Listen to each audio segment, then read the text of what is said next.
As a child, Helen and her sister noticed how traumatized their mother was of her life experiences.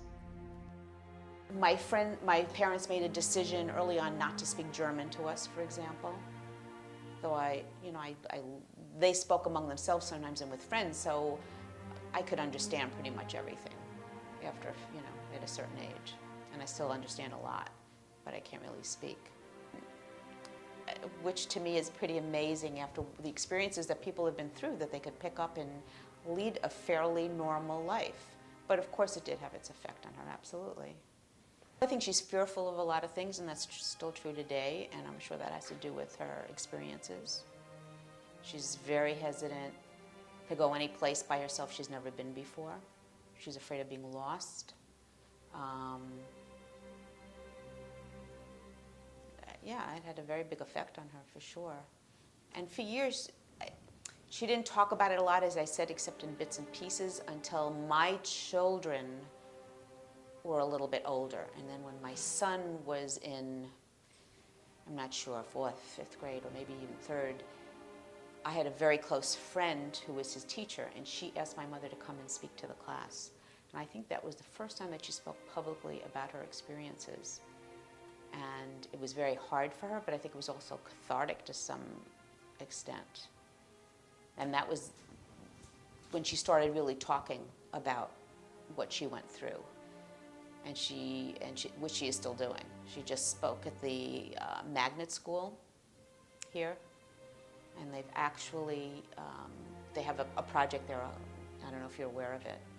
They work with a certain grade and they do a Holocaust project every year.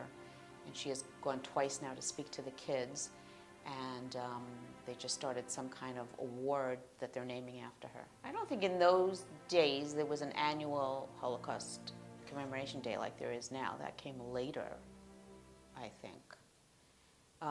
We were a traditional Jewish family, synagogue goers, kosher in the home.